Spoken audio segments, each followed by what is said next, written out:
What's up guys? What's up bro? Kumaha Darama. Oke, di sini ketemu lagi sama Erizan di cerita tentang kopi. Di video kali ini, seperti yang gue janjikan sama teman-teman sebelumnya, gue mau berbagi tentang apa yang ada di dalam buku ini, buku yang gue tulis. Oke. Di dalam buku ini banyak sekali materi, diantaranya manual brew, terus espresso, dan juga ada beberapa resipi minuman di dalamnya. Oke, tapi gue nggak akan memulai dengan manual brew. Manual brew akan ada di video lainnya. Nah, di kali ini gue akan bicara tentang espresso. Oke, banyak banget orang yang udah ngomongin tentang espresso, banyak banget.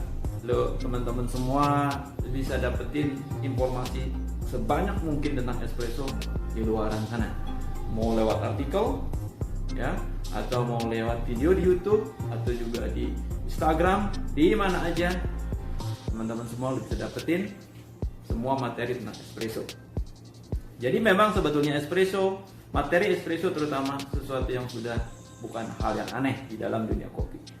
Tapi gue mencoba untuk memberikan sesuatu yang baru, sesuatu yang belum pernah didengar atau juga sudah pernah didengar, tetapi dengan cara yang berbeda.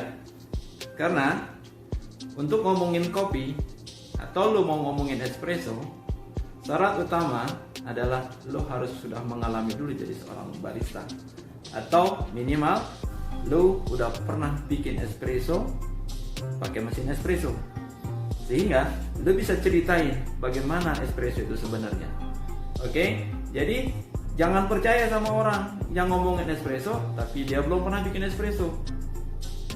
Seperti halnya ada orang yang ngomongin tentang sebuah kompetisi barista, tetapi dia belum pernah ngalamin jadi seorang kompetitor di dalam sebuah kompetisi. Beda rasanya yang ikut kompetisi. Sama halnya ketika lo ngomongin espresso, kalau lo udah ngalamin bagaimana bikin espresso, ngerasain itu espresso, terus juga step by step tentang bikin espresso itu, apalagi kalau lo bisa bikin comparison dari banyak sekali extraction, nah disitulah lo baru bisa ngomongin tentang espresso dengan benar. Kalau lo mau tahu kelanjutan dari video ini tentang cerita espresso dari Erizan, lo ikutin terus video ini.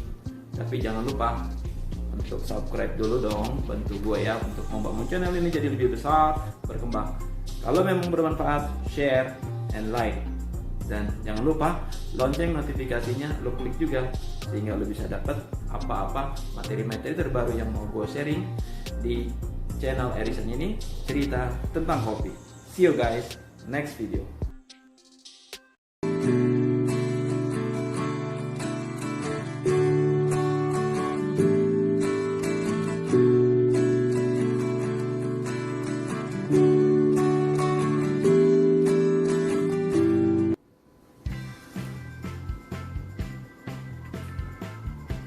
Espresso. Minuman ini selalu menjadi salah satu identik dengan orang Itali.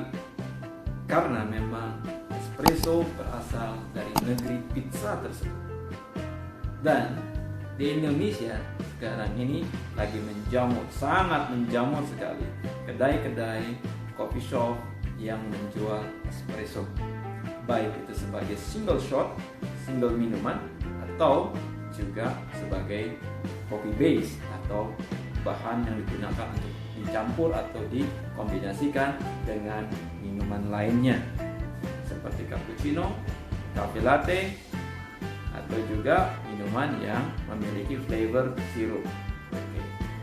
Tapi walaupun begitu banyak orang yang tahu tentang espresso, masih ada yang belum tahu definisi espresso secara benar atau secara jelas. Ketika saya bertanya tentang espresso kepada sebagian dari teman-teman yang bergelut di dunia kopi, baik itu pemula maupun yang sudah bergelut lebih dari 2 atau 3 tahun di dunia perkopian, terutama sebagai barista, ketika saya menanyakan hal ini kepada mereka, apa itu espresso? Mayoritas dari mereka menjawab bahwa espresso adalah saripati kopi. Salahkah jawaban seperti itu? Benar. Ya, memang kalau kita bicara bahwa espresso adalah saripati kopi. Tetapi kalau kita mau mengikuti aturan atau standar definisi espresso yang dikeluarkan oleh Specialty Coffee Association atau SCA, espresso definisinya adalah saripati kopi ya, atau sarinya kopi yang dihasilkan oleh mesin yang memiliki tekanan 9 sampai dengan 11 bar dalam waktu 20 sampai dengan 30 detik dengan menghasilkan sebanyak 30 sampai dengan 35 mili. Nah, itulah definisi espresso berdasarkan standar asosiasi kopi. Oke. Jadi jelas ya bahwa espresso itu hanya dihasilkan oleh mesin yang memiliki tekanan dengan batas minimal 9 bar sampai dengan 11 bar. Nah, lalu bagaimana kalau espresso yang dihasilkan oleh mesin yang memiliki tekanan di bawah 9 bar? Apakah masih bisa dikatakan espresso? Kalau saya pribadi masih bisa dikatakan espresso. Karena masih dihasilkan oleh suatu mesin yang memiliki tekanan atau pressure. Tetapi memang di bawah 9 bar. Nah, otomatis ketika espresso itu dihasilkan oleh mesin yang memiliki tekanan di bawah 9 bar, maka hasilnya pun tidak akan sama dibandingkan dengan mesin yang memiliki tekanan 9 bar sampai dengan 11 bar. Saya ambil contoh. Espresso yang dihasilkan oleh mesin yang di bawah 9 bar seperti Rockpresso ya. Rockpresso ini adalah salah satu metode membuat espresso secara manual ya. Bagaimana itu bisa dikatakan memiliki tekanan? Yaitu pada saat kita melakukan pressure atau pressing ya untuk menghasilkan espresso, maka disitulah ada tekanan. Tetapi tekanannya berada di bawah 9 bar. Sehingga seringkali saya mendapatkan informasi atau juga mendengar dari beberapa teman-teman yang bermain dengan Rockpresso bahwa hasil espressonya tidak sama persis dengan hasil yang dihasilkan oleh mesin. Ya, tentu aja berbeda karena ada banyak part atau bagian dari mesin yang tidak dimiliki oleh Rockpresso. Jadi cukup jelas ya untuk teman-teman. Jadi bahwa espresso itu adalah minuman yang dihasilkan oleh mesin yang memiliki tekanan 9 sampai dengan 11 bar. Oke. Di video kali ini saya belum mau menunjukkan kepada teman-teman semua bagaimana cara membuat espresso atau tahapan-tahapan apa saja yang harus dilakukan pada saat kita mau membuat espresso. Di video kali ini saya masih berbicara tentang apa saja atau espresso itu terjadi karena apa. Ya.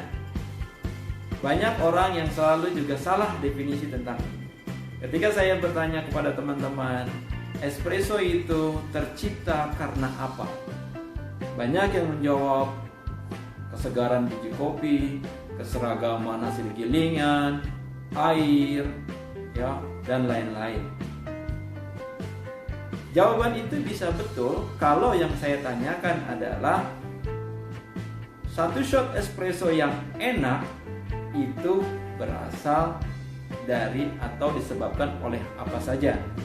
Nah, kalau pertanyaan yang saya ajukan seperti itu, maka jawabannya adalah kesegaran biji kopi, keseragaman hasil gilingan, tamping, juga konsistensi dari mesin sendiri. Nah, tapi kalau saya bertanyanya adalah espresso tercipta karena apa? Nah, jawabannya adalah seperti ini. Di Italia terkenal dengan espresso tercipta karena 4M. Ya, 4M. 4M ini kalau didefinisikan ke dalam bahasa Indonesia atau dalam bahasa Inggris, ya, pertama, espresso tercipta karena adanya mesin espresso, atau bahasa Italianya disebut la macchina. Ya. Jadi pertama adalah espresso tercipta karena adanya mesin espresso. Oke, kenapa harus ada mesin espresso? Karena mesin espresso adalah mesin yang memiliki tekanan antara 9 sampai dengan 11 bar. Oke. Jadi, mungkinkah espresso tercipta tanpa mesin? Kalau menurut saya nggak bisa, karena kita perlu mesin. Nah, oke, itu yang pertama. Jadi espresso tercipta karena adanya mesin. Kedua, ya, ada yang bisa jawab? Kedua adalah espresso tercipta karena adanya mesin grinder. Ya, mesin grinder, atau dalam bahasa Italia disebutnya la macchina da satore. Ya, itu bahasa Italianya. Saya juga masih kadang-kadang agak belepotan karena cukup panjang. La macchina da satore. Ya, itu bahasa Italia untuk grinder. Kenapa grinder harus ada? Karena kopi yang akan dibuat espresso harus kita giling dulu. Belum pernah saya melihat seorang barista membuat espresso dalam bentuk bijinya masih utuh atau roasted bean yang belum digiling. Oke. Nah, itu udah dua. Yang pertama mesin, yang kedua adalah grinder. Lalu yang ketiga apa? Yang ketiga adalah biji kopi, atau mayoritas ketika orang membuat espresso menggunakan kopi campuran atau blend. Maka banyak sekali orang menjual espresso blend. Ya. Jadi espresso blend adalah bahan dasar untuk membuat espresso. Nah, jadi buat teman-teman, biji kopi adalah menjadi faktor ketiga terciptanya espresso. Ya. Nah, yang keempat apa? Yang keempat adalah barista. Seorang barista.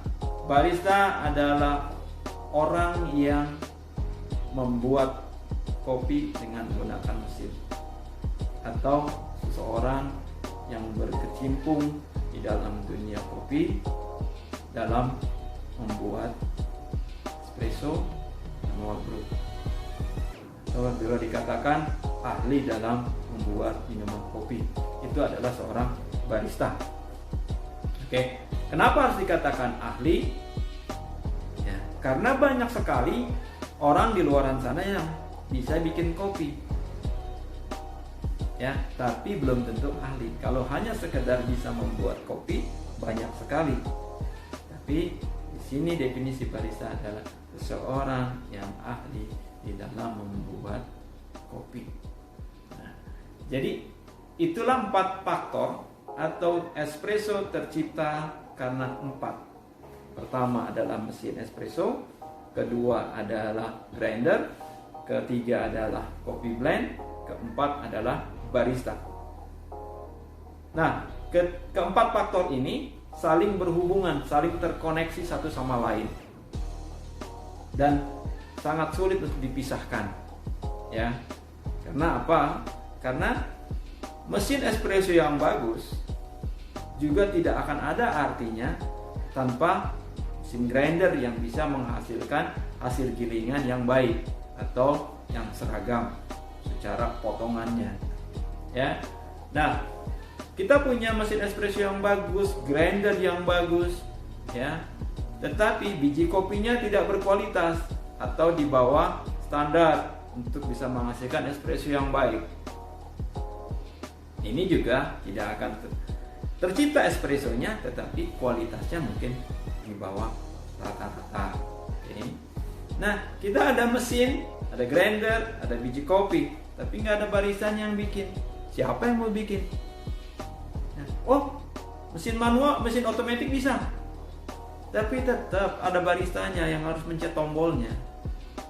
Kecuali ada mesin yang sudah pakai remote atau bluetooth yang sudah dari jauh bisa nyala sendiri, bisa aja. Tapi tetap ya, untuk profesional coffee shop atau profesional kedai kopi untuk bisa menghasilkan espresso adalah 4 hal ini.